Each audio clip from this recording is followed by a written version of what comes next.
Вика меня привела в такое интересное место, где просто фантастический, великолепный, вкусный кофе, самый вкусный, который я, наверное, пила вообще в жизни. Удивительный, просто очень вкусный. Все для тебя, дорогая. Ой, спасибо, я прям не могу оторваться. И, правда, Вика мне крышечку принесла, такую маленькую. Она говорит, пойду я за крышечкой скажу. И принесла мне вот такую маленькую. Я говорю, ну у тебя и глазомер. Ты знаешь, ты творческий человек.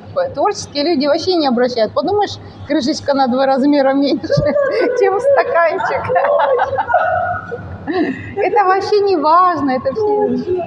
Вот Вика меня попросила, я все думаю, когда уже у нас, наверное, уже все темы закончились, когда мы разговариваем, что-то рассказываем, ну уже мы все темы перебрали. Ну, Вика тут нашла опять еще тему, потому что наши телезрители, наши подписчики подбрасывают нам очень интересные идеи для наших видео. И одна из идей была, расскажите, откуда берутся такие девочки. Да. Как Вика говорит, хорошие девочки, ну, я не знаю, хорошие это как бы так. Ну что, рассказать про детство, да, или что? Ну, я родилась в маленьком городе, совсем маленьком таком приамурском городе, Амурск, Хабаровский край, куда у меня родители переехали. Мама переехала с семьей, папа служил в армии, папа из Украины, мама из России, из Урала. Ну и вот они там встретились. На Дальний Восток тогда раньше отправляли людей, молодых людей, чтобы они, ну, как населяли этот край, потому что там он был безлюдный такой. Ну и, короче, конечно, там люди съезжались совершенно разные, местные жители там, конечно, такие темненькие, вот такие вот, как похожи на китайцев, на найцы.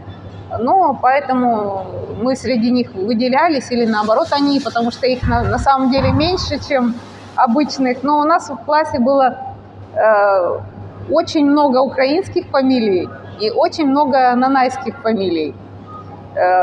Когда наш учитель читала, она говорит, Косиченко, Петренко, Стыценко, ну, короче, все на О вот так вот шли, и потом Келе, Бельды, ну, там вот эти вот нанайские имена. Короче, у нас половина украинских, треть русских и нанайцы были. Родители у меня работали инженерами, папа инженер, прораб, мама инженер-экономист. В общем, я далеко от этого не отходила, от этой профессии, поэтому даже не выбирала и ни о чем другом не мечтала. Как родители работали в строительстве, так и я стала работать в строительстве. А брат мой, родной брат, он решил стать моряком. С детства мечтал стать моряком и стал моряком. Моряком дальнего плавания. Ну, потом, сейчас он уже живет сам, отдельно. Мы учились в обычной школе, такой же, как и у всех. Папа потом, мама с папой разошлись, поэтому что-то, если по дому ломалось или еще что-то, то обычно это я ремонтировала, там какие-то отвертки, там молотки, это что-то такое, не знаю. Брат почему-то мой не очень к этому стремился. Ну, а мне было интересно там утюг разобрать, собрать или еще что-то такое. Я знала, что когда вот разберешь, что-то там, если отпаялось или отломалось, я могла это все сделать. Ну, такой технический склад ума, как сейчас говорят. Ну, и я очень любила учиться. Не то, что прям вот в школе любила учиться. В школе не очень, а вот в институте мне уже понравилось учиться, узнавать что-то новое. Очень нравилось делать чертежи, черчение, рисование. Вот это вот мне очень нравилось. Причем в школе у нас были такие предметы, когда вот, знаете, такие профессиональные предметы начинаются уже в последних классах. У нас были предметы строительства. У нас была шефом строительная организация, поэтому мы приобретали строительные специальности. И уже в последнем классе школы мы уже делали чертежи, проектировали дома, которые впоследствии мы потом на первом курсе института Я говорю, надо же, так получилось, что я когда училась в институте уже, а мой брат еще учился в школе, нам достался один и тот же проект с ним. Поэтому нам так повезло. Он говорит, Ира, я не могу. Ну, для него это трудно было, вот это черчение. Я говорю, ты не переживай, я приеду на выходные, я тебе это сделаю, проект. Вот так получилось, что у меня брат такой больше что-то с механикой возиться, больше с машинами, мотоциклами. Вот это он любит, и этим он занимается. У него есть свой магазин запчастей, и он этим занимается. Раньше он возил машины из Японии, вот пока был моряком. Потом стал возить запчасти, сейчас занимается мотоциклами, микроавтобусами. Ну, в общем, такой. А у меня больше такой склад ума технический. Даже однажды, когда в Питере искала работу, мне попалось предложение, что очень нужен человек с техническим образованием.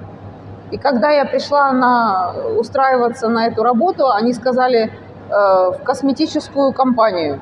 Я говорю, а зачем вам техническое образование? Они говорят, люди с техническим складом ума, у них четко расписание, они знают, когда время, по времени очень четко все. Ну, конечно, я от той работы отказалась, но в том-то и дело, что очень многие ценят именно людей с техническим образованием. Иринка, а расскажи про свое детство, про родителей. Папа с мамой у нас жили только вот до 10 лет вместе. Когда мне было 10 лет, они разъехались. Папа уехал в Казахстан, у него там были родители, а мы с мамой остались. То есть у нас только мама нас воспитывала. Мне было 10, моему брату было 9, у нас год разница с братом. Поэтому вот мы жили только с мамой. Мама работала инженером-экономистом, с утра до вечера работала. Мы сами после школы были себе предоставлены. Но мама сделала все, буквально все для нашего образования. Она постоянно проверяла у нас уроки. Она проверяла у меня французский, у брата английский. У меня фортепиано проверяла, у брата аккордеон. Ну, то есть она сдала нас, очень хотела сама играть на каких-то инструментах, поэтому отправила нас в школу. Мы ходили в разные кружки, в шахматные, и в рисовальные, ну, и какие-то еще там танцевальные, ну, вообще вот, в разные кружки. Вот какой кружок новый откроется, мы сразу бежим. Шахматный, нам очень нравилось ходить в кружок, и мы научились играть в шахматы. Шахматы вообще очень развивает мозг, очень развивает. Каждый вот ребенок, который играет в шахматы, у него потом по жизни складывается вот такой вот склад ума, что он наперед просчитывает свои шаги. Допустим, вот обычный человек, он не знает, как поступить в данной ситуации. Человек, который смотрит вперед, он просчитывает ситуацию. Вот если я сделаю так, что из этого может получиться? Если я поступлю так, что из этого может получиться? Но, конечно, для меня, поскольку я верующий человек, я верю в Бога, я всегда в таких ситуациях еще, кроме того, что я сама просчитываю, я обращаюсь к Богу. Я молюсь своими словами, просто никакие заученные молитвы, никакие вот эти вот вещи, которые кто-то другой придумал, нет. Просто свою ситуацию описываю, рассказываю, молюсь мысленно. Это никакие не ритуалы, никакие не коврики мне для этого не нужны. Я просто могу сидеть или просто склонив голову, обращаться к Богу, и все, Он мне помогает. И очень часто в жизни, если у меня какая-то дилемма, я вот просто помолюсь, и у меня нету уже этой дилеммы. У меня просто вот один выход из ситуации. Я следую просто по течению этой ситуации, и все складывается как нельзя лучше. Я даже понимаю иногда задним числом, когда у меня что-то происходит не то, как мне кажется. Через какое-то время я понимаю, что это как раз и то. Просто я не понимала, для чего сложилась та или иная ситуация. Потому что я меняла там несколько работ, И некоторые работы я покидала с какой-то такой душевной болью. Мне казалось, что это прям вот рушится все у меня. Но через пару лет оказалось, что это была у меня ступенька. Да, вот иногда идешь, и кажется стена, да, у тебя перед лицом. Иногда можно просто поднять голову. Ага, это ступенька, это не стена, просто большая. И все, залез на эту ступеньку, и все, у тебя уже полностью горизонты раскрыты. Ну, в школе я училась так нормально. Ну, не сказать, что прям отличница была, нет, нормально. Ирина, а что ты ценишь в людях? Я в людях больше всего ценю чувство юмора. Это я ценю больше всего. Чувство юмора и простоту. Я не люблю заносчивых людей, не люблю людей, которые ценят друг друга по одежке, по каким-то таким вещам. Да, искусственным, знаешь. Сейчас у людей совершенно сместились ценности. Ценности сместились не туда. То есть вот это современных людей некоторых, которые накачивают себе губы, делают себе там какие-то ненужные совершенно вещи, которые даже их не украшают, наоборот, даже уродуют. Потом гоняются вот за этими машинами, за какими-то... Ну, это все так призрачно. Влезают в долги. В долги влезать, я не знаю, и вообще это такая дурная привычка у людей что-то надеяться на что-то, а авось там что-то. Никогда я не жила в долг. Никогда. Я только рассчитывала на свои силы. Вот у меня есть деньги, я купила себе квартиру. А вот какие-то вот такие... Ну, я знаю, это оправдано. Иногда в некоторых случаях эти ипотеки просто у людей некуда деваться. Но в то же время ты уже себя заранее в рабство определил.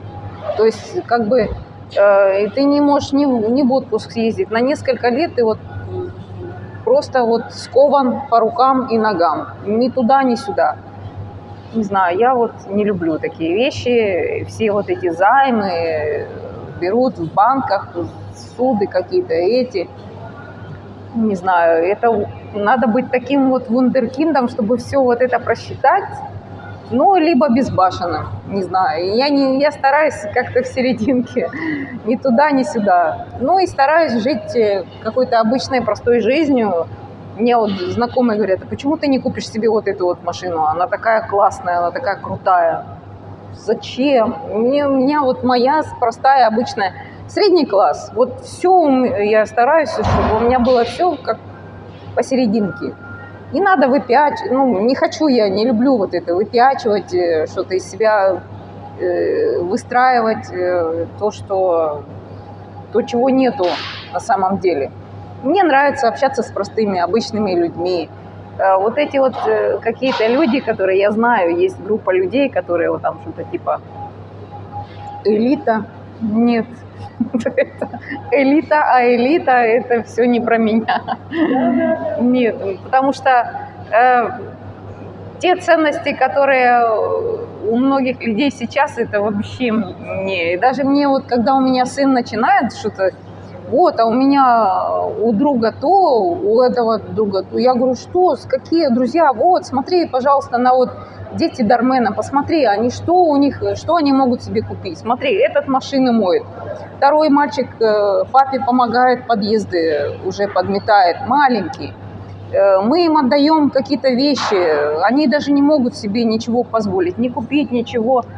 Но когда я его вот так вот немножко корректирую, он в правильном направлении движется. Но я помню, что я тоже была молодая, тоже какие-то вещи. Я помню, у меня мама пришлет, я что-то накуплю себе какой-то ерунды, а потом сижу без денег.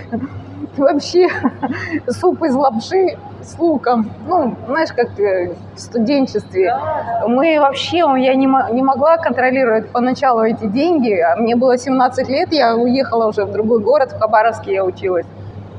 Но я училась постепенно, как это так сделать, чтобы уравновешенно подходить к этому вопросу, потому что когда молодым людям так вот сразу дают, не могут распределять. Ну, я думаю, что у меня сын примерно так же. Ну, хорошо, конечно, что я могу его и обеспечить, и все купить, но я стараюсь, чтобы, да, привить ценности, чтобы это было не в вещах, не в шмотках, не в марках машин или телефонах. Допустим, когда он начинает про телефоны, я ему объясняю, почему у меня такой телефон. Мне это средство для работы. Мне нужен именно этот телефон, именно такого размера и именно такой памяти, потому что он мне нужен для работы. Это инструмент, всего лишь инструмент для моей работы. Так же, как и машина. Всего лишь инструмент для моей работы, а не пыль в глаза там пустить или еще что-то такое. Даже некоторые удивляются, почему я живу вот в том районе, а не где-то там в Каусере, где-то с бассейном или на вилле. Зачем? Мне все устраивает, мне прекрасно, и мне нравится мой район, у меня из окна видно море, у меня все рядом, как бы и магазины рядом, и все. Ну, они говорят, ну, у тебя же есть машина, ну и что? А я люблю вот так вот выйти пешком до магазина, дойти. Не знаю, я как-то вот люблю, чтобы все было. И обычно вот этот вот весь прогресс до меня доходил постепенно, потому что я всегда считала, что мне вот это не надо. Какой-то вот эти телефоны, когда появились, зачем они нужны, не надо. В итоге я все равно, конечно, до этого доходила, но это только потому, что я понимала, в чем ценность. Это было также вот один случай просто был, когда я работала, и мы переходили с одной AutoCAD, мы использовали программу для того, чтобы чертить чертежи. И мы переходили с какого-то, с одного на другую цифру, ну там, с 9 на 14. И мы понимали, что это так неудобно. Нам казалось, что это так проще. Вот эта программа, она проще, нам проще. Нам наш руководитель, который обучал нас, он говорит, нет, это всегда трудно, когда вы учитесь. Вы потом поймете, в чем состоит вся эта простота и в чем именно суть того, что вы перешли на новый уровень. Когда мы перешли на новый уровень, я поняла, что вот оно, это оказалось на самом деле гораздо проще. Просто нам трудно переходить на какой-то новый уровень, чтобы понять всю ценность того, для чего мы это делаем. Поэтому я никогда не устаю учиться. То есть я очень люблю учиться чему-то новому. Учиться цифрам, какое-то направление новое. Допустим, мне надо было учить цифры. Вот у меня много квартир, мне хотелось запоминать вот это, чтобы все было в голове, а не на листочках на каких-то. Я научилась этой мнемотехнике. Это очень интересно, так увлекательно. Сына научила. Потом еще что-то такое. Сейчас я немецкий, да, я говорила, что я немецкий учу. Тоже мне так это нравится. Оказалось, что это язык совсем простой, не очень сложный. Вчера у меня были гости, она говорит, я стала с ней по-английски говорить, она говорит, я плохо говорю по-английски. Она говорит, я по-немецки лучше. Хотя они из Югославии, но живут в Германии. И я там что-то даже смогла с ней поговорить. Ну, конечно, у меня еще уровень такой слабый, я только в апреле начала учить. Но интересно узнавать что-то новое. А других людей, допустим, мы общаемся с другими людьми, вот иногда бывает, что вот такой человек тебе скажет что-то, он даже не заметил, что он сказал что-то полезное, важное, нужное. Я раз себе вот впитала. И вот так вот, когда мы общаемся друг с другом, я даже сыну своему говорю, учись хорошему, интересному. Кто-то что-то из твоих друзей что-то лучше знает, кто-то говорит на каком-то другом языке, кто-то умеет что-то другое делать, кто-то разбирается в технике, кто-то разбирается в компьютерах, кто-то разбирается в телефонах. Учись чему-то новому. Ну, сейчас как молодежь. Обычно учатся чему-то плохому друг у друга. Да, этот научился курить и других научит, да. Но я ему говорю, что это может любой дурак. Просто это вот те, которые не учат свои мозги чему-то новому, а деградируют постепенно и учат друг друга деградировать. Я говорю ему, отходи от таких людей. Если ты не научился чему-то новому, если тебе нечего у него почерпнуть, или ты давай ему что-то лучшее, что-то хорошее. Кто-то ходит в джим, кто-то чем-то занимается. Учитесь друг у друга. Ну, вот я смотрю, у него постоянно эти друзья меняются, и вижу, что меняются к лучшему. То есть у него их и больше становится, и хорошие мальчики такие хорошие. Когда я жила в Петербурге, невольно, просто вот невольно ты стараешься как-то выделяться. То есть смотришь, эти люди одеваются вот так, друг на друга смотрят. Ты стараешься тоже к ним подтягиваться. И вот это вот такая вот вереница, знаешь, соревнования, да, кто круче, кто лучше. В итоге люди тратят кучу денег в ничто. Ну, если это тебе неудобно, допустим, но просто это такой бренд. И вообще, вот когда в Египет я переехала, я поняла, что вот оно настоящее, где никто ни перед кем не выпендривается, никто не смотрит, кто как одет, кто что носит, какие у кого, ну, вот эти вот бренды или там сумки или какие-то. Зачем вот эти вот, я не понимаю вот эти вот. Если мне одежда нравится, она хорошая, пусть она даже бренд какой-то хороший, но она мне удобная, пожалуйста, я куплю. Или какая-то недорогая одежда, но она мне больше подходит, или она мне удобная. Здесь никто друг на друга не смотрит вот так. Одел босоножки летние, босоножки зимние, купальник то же самое. Везде все одинаковые. Вот этим мне нравится Египет. Потому что здесь все одеваются как туристы, как обычные туристы. Одел там платьишко или футболку какую-то и пошел. Что бы ты хотела сказать нашим подписчикам?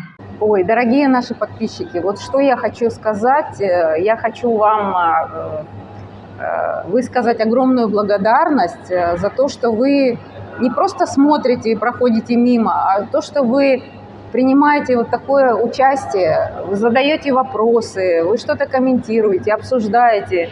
Это очень ценно, потому что в основном вот эти видео мы делаем для вас, то, что вам интересно, то, что вы вот задаете такие вопросы, нам очень нравится. Мы тоже читаем все ваши комментарии и тоже комментируем. Нам очень приятно. Многих из вас мы уже знаем, вы уже нам как друзья, как родные. Поэтому спасибо Вике тоже, что она следит за вашими комментариями. Иногда мне присылает, если я что-то там где-то по работе не успела посмотреть, то Вика мне присылает ваши комментарии. Спасибо. Да. Скажи это самое, ну, чтобы я хотела сказать на прощание, что самое важное в жизни быть человеком, вы таких людей будете притягивать к себе. Да, также, по сути, вот, давай я еще скажу, да. Вот, я просто когда-то не говорила, ты когда мне сказала, что ты по заборам лазишь, я знаешь, что подумала? Думаю, я думала, что я по заборам лазю, но я уже привыкла, что я хулиганка. Я тоже. Ну вот вроде бы я уже не одинока, что... Я до тебя это не сказала, я просто подумала. Скажи, вы всегда притянете своих людей, когда вот именно порядочность? Давай. Да, самое главное в жизни – это быть человеком. Быть человеком, хорошим человеком, стараться делать что-то хорошее, и тогда к вам будут притягиваться хорошие люди. Я вот заметила, что все начинается с мыслей. Даже в голове вот нужно стараться держать что-то хорошее. Допустим, я знаю, я видела несколько раз вот людей, которые вот идут, вот на машине едут или еще что-то, постоянно чертыхаются, постоянно что-то вот негатив какой-то. И думаю, и работала я с такими людьми, потому что когда вот человек, он ему улыбается, человек выходит, и он начинает говорить что-то плохое про этого человека. Я думаю, как же, ну как так можно? Если у тебя уже это в голове, то это уже так переполняется, что у тебя уже потом все. Сначала нужно навести порядок в голове, чтобы успокоить свои нервы, успокоить, стараться видеть что-то доброе в людях. Иногда бывают такие ситуации, мы не видим, что привело этого человека к негативу. Может, что-то у него случилось или еще что-то такое. Но не принимать близко к сердцу этот негатив, стараться мыслить позитивно. И когда ты мыслишь позитивно, то и в жизни у тебя получается все хорошо. И также позитивные, хорошие люди к тебе притягиваются. У тебя в окружении, у тебя не будет каких-то там нехороших людей или обманщиков, или там каких-то плохих людей. Если ты живешь хорошо, стараешься это делать и для себя, и для окружающих, вот даже в Библии написано, как хотелось бы, чтобы с вами поступали люди, так и вы поступайте с ними. То есть, как вы бы хотели, чтобы с вами поступали, так и вы. То есть, вы поступайте сначала хорошо, так, как вы хотели, чтобы с вами поступали. Некоторые говорят, вот как вы со мной, так и я с вами. Так не подходит, не получается обычно. Обязательно пишите свои комментарии, что вам хотелось бы услышать, что вам интересно, о чем вы хотели бы, чтобы мы рассказали. Мы с удовольствием расскажем. Или куда мы хотели бы вы нас отправить, куда нам сходить, чтобы снять что-то для вас интересное. Потому что на самом деле Египет, Хургада очень интересный город. Здесь много интересного, здесь вообще гораздо больше. Иногда просто мы не знаем, что вам интересно, потому что иногда бывает, что мы уже привыкли. Мы здесь живем уже много лет, поэтому для нас уже все вещи привычные, как будто это наше родное. А для вас это может быть новое, поэтому мы с удовольствием что-то расскажем, если вам будет интересно. Можно сказать, вот у меня не только Виктория уже год интервью берет, а вот скажи еще, скажи. Так они поймут, что это я подсунула свой текст тебе. Они же уже знают, что я хулиганка. А ты когда? Что, зайка? А ты что сказать? Я не знаю. Вот и скажи. Еще я только когда приехала в Египет, наверное, лет 5, я уже тут жила. Да, лет 5, наверное, так же, как и Виктория сейчас. И у меня уже брали интервью в газете вот «Комсомольская правда». У меня брали интервью, тоже там такое интервью, но это уже... Я только приехала, когда я только приехала, у меня вот сыну было, наверное, года 4 или 3, наверное, здесь. Наверное, 3 здесь года ему. Маленький еще. Ну вот у меня брали интервью, потому что ей так было интересно, что я инженер, что я работаю в строительстве. Я тогда еще работала архитектором здесь, в Хургаде. Некоторые, кстати, до сих пор не знают, что я работала здесь архитектором. И, Ты скажи, что я живу в доме, который ты жила, Виктория, скажи. Да, Виктория живет в доме, который я проектировала, и несколько зданий. Я еще тогда плохо ориентировалась в районах, но потом я спрашивала, говорю, а где этот дом построили? Они говорят, мы в этом районе. Я говорю, ну где? Я даже не знаю, где этот район. Ну, когда я чертила вот эти вот проекты, они мне просто давали примерный эскиз, а я уже делала это на компьютере, они потом занимались строительством. Им просто интересно было мой взгляд, потому что у меня европейский немножко взгляд на архитектуру, не египетский. Поэтому им было интересно, чтобы у них были вот такие вот дома. Я делала. Вот поэтому у меня одна корреспондентка, здесь есть такая рубрика «Форса Саида», значит, приятно познакомиться. И она делала интервью с интересными людьми, необычными с ее точки зрения. Мы с ней познакомились, когда мы обе ходили беременные. Она родила потом девочку, а я родила мальчика. Поэтому мы с ней общались долгое время, и она брала у меня интервью, написала вот такую статью. Вот. Так что потом Виктория, почитаешь. Ну что ж, на сегодня все. Если вы собираетесь в Египет на отдых или же планируете пожить здесь длительное время, напомню вам, что вы можете у меня заказать консультацию на любую тему касаемо Египта. Я вам помогу сэкономить деньги, время и энергию. Все координаты под видео. Пишите, и да будет вам счастье!